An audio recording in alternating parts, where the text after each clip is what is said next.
Olá pessoal, seja bem-vindo mais uma vez ao Alma Junguiana. Para quem não me conhece, eu sou a Doriane e sejam todos bem-vindos. E hoje eu vou falar sobre um livro que é um dos meus queridinhos. Depois do que eu li, o primeiro que eu li, que foi O Homem e os Seus Símbolos, este livro foi o meu segundo livro e é um dos meus favoritos, que é A Prática da Psicoterapia, que é o volume 16/1, né? E como eu sei, e já falei para vocês em outros vídeos, que este livro ele é importantíssimo para quem está começando a estudar Jung, né? E também para todos aqueles que trabalham com a psique. Eu acho até que é independente do tipo de abordagem que você tem, o terapeuta seria muito interessante que pelo menos uma vez lesse esse livro, porque ele é fantástico, tá? E ele dá uma base também para quem quer entender o pensamento de Jung. Então vamos lá. Este livro, né, a gente vai encontrar aí textos relacionados à psicoterapia. São textos entre 1939 a 1950. Ele fala aqui, né, no começo já, os editores, que vai conter todos os textos relacionados a essa temática, mas não só esse, mas também o volume também 16, mais /2, vai ter, né, vocês vão encontrar textos aí relacionados a essa temática. Então, a prática da psicoterapia, Jung ele vai trazer aspectos aí que são fundamentais e básicos para começar a entender a psicologia analítica. Um dos primeiros que eu quero trazer para vocês, eu coloquei alguns pontos, eu anotei sim, porque são aspectos que eu não quero esquecer de passar para vocês. E o primeiro deles é sobre o procedimento dialético, o método dialético. Jung ele vai trazer isso em vários outros textos, em vários outros livros, né, da sua obra, que fala sobre o método dialético. Então aqui vocês podem ter um entendimento, né, já prévio, um entendimento mais, de uma forma básica, mas ele traz, sim, sobre o método dialético, o que ele chama de esse procedimento, né? Que aí seria essa relação entre duas psiques que, entrando em contato, vai surgir algo novo, né? E algo que é transformador, né? Para ambos os lados.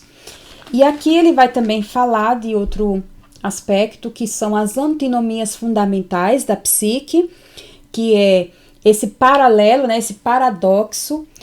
O primeiro seria que a psique depende do corpo e o corpo depende da psique.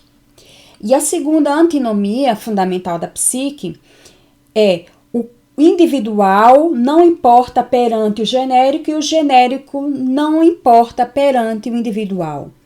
Então, essas duas antinomias, né, assim, melhor dizendo, ela é muito, mas é essencial, tá? Para começar aí os nossos estudos, para quem está começando, quem está dando os primeiros passos. E ele vai falar também do que ele chama de homem coletivo e homem individual, tá? Que ele vai também trazer aí os dois grupos, né, de neuróticos, né, de neuroses. Mais adiante ele também vai dizer, ainda logo no primeiro capítulo, que Jung ele não faz uma questão de que a frequência dessas análises sejam muitas, né? Que a frequência não necessariamente tem que ser várias, de 5 a 6, né? De vários dias na semana.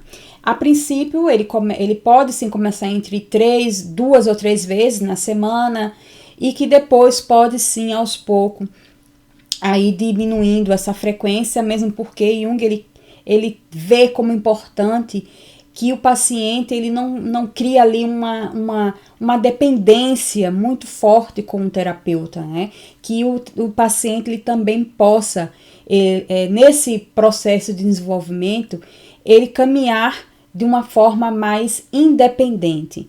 Mais adiante, Jung também vai falar sobre as principais concepções da psique, né, vigentes na época, né, vigentes da época, que ele vai trazer aí Adler, vai trazer Freud, vai trazer também, vai mencionar a escola francesa, com Pierre Janet e outros, né? Vai falar também um pouco da terapia de sugestão, fazendo esse paralelo do que ele chama de terapia por sugestão e a terapia que é mais profunda, né? Porque essa terapia de sugestão seria algo muito mais superficial, né? E que não necessariamente é algo negativo, porque ela pode funcionar muito bem para alguns indivíduos, mas que para outros, né? Que ele coloca que geralmente são aqueles pacientes mais cultos, né? Que vai exigir aí do analista algo muito mais mais profundo, num método muito mais que lide com as questões da complexidade, que seria aí o método dialético, e que não necessariamente esse processo, né, esse procedimento dialético, seja para todos os indivíduos. E Jung também vai colocar quando é necessariamente, né, esse procedimento dialético se faz necessário e quando ele abre mão, porque ele diz que não necessariamente esse procedimento dialético seja para todos os indivíduos, né? Isso é muito interessante. E ele também vai chamar a atenção de que nesta época, né, que ele está fazendo esses escritos, esses estudos, é que a psicologia ela está bem numa fase inicial, ela está dando os primeiros passos, né? Ela está se estruturando. Daí é que ele fala dessas diversas formas de interpretar a psique, mesmo porque a psique ela apresenta uma grande complexidade e é claro que aí vai surgir diversas formas de interpretar, né? De interpretar e ver a psique. Ele vai dizer também a questão da unilateralidade, o perigo dessa unilateralidade diante desses fenômenos psíquicos, né? Diante de enxergar, né? De ver esses fenômenos psíquicos. E que ele vai, claro, ali trazer como exemplo, não só como exemplo, mas também aí mencionando quais são as concepções que vão ser exemplo dessa unilateralidade, que seria a visão freudiana e a visão de Adler, né? Que a forma como Freud, né, vê e concebeu a psique de uma forma muito mais unilateral, né? Porque ele vai colocar ali como foco ali a questão do princípio do prazer, né, de Eros, e por sua vez Adler, que ele vai colocar como foco ali da sua visão, é a questão da vontade do poder, né, a busca pelo poder, o logos. E Jung ele vai dizer assim, não é que essas duas visões elas sejam totalmente errôneas, mas elas falham quando elas partem aí de uma visão muito unilateral da psique, né?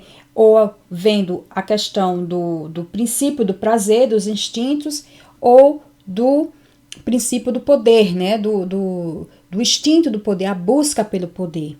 E Jung ele vai ser ali um que vai considerar as duas visões e vai trazer algo a mais, que a energia psíquica ela não perpassa apenas por esses aspectos, né, desses instintos, né, do poder ou do prazer, mas também a questão da fé, a questão da espiritualidade, ela é muito, muito relevante também, né, dentro da esfera psíquica, né, e aí também é um dos motivos que vocês sabem, porque também teve o rompimento, né, com Freud, a questão, né, a concepção da libido, né, da psique, né, essa totalidade.